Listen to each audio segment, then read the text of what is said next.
But we will bring in the military if needed. People say, "Oh, that's so terrible. He's going to bring in." It's been used many times over the years. I don't think we'll need it. I think we've got so many great people, including the people that are in the police department with proper leadership.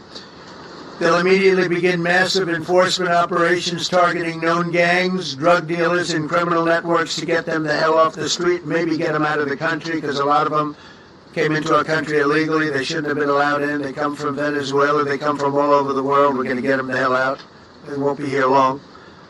But some of these people, a lot of them, are homegrown criminals. And these are bad people. These are rough people. And this is just a list of some of the people that were given to me today that were criminals removed from the D.C. streets this weekend. They were rough and tough. But we're rougher and tougher. Look at these people here. Nothing, you know. They're not going to be your local school teacher. Look at this guy. He has killed people numerous times. They're not going to be an asset. They will never be an asset to society. I don't care. I know we all want to say, "Oh, they're going to be rehabbed." It's not going to be rehabbed. I'm going to ask Doug Burgum to come up and say a couple of words because he's in charge, as you know. He's the Interior, but he's in charge of the U.S. Park Police. And I've heard so many great things about the Park Police. They're proud of it. They've been there for a long time.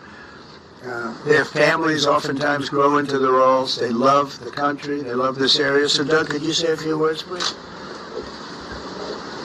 Thank you, Mr. President. On behalf of the U.S. Park Police, this is the oldest federal police force in the nation. They were formed in 1791 by none other than President George Washington. They've got the awesome responsibility of protecting our nation's most sacred monuments.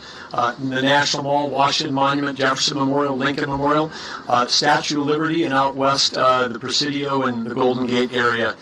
These folks have tens of millions of visitors a year, the kind of people that President Trump's talking about that come from around the country and around the world to see our sacred and learn about our history and our sacred monuments.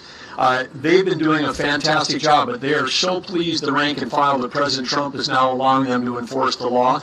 As those of you that live in the city may know, that the circles and the triangle parks that are spread throughout D.C. are actually federal park property. So the U.S. Park Police also have responsibility for that.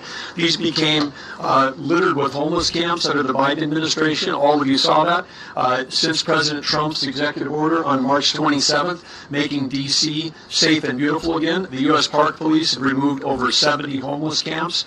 And President Trump also talked about beautification.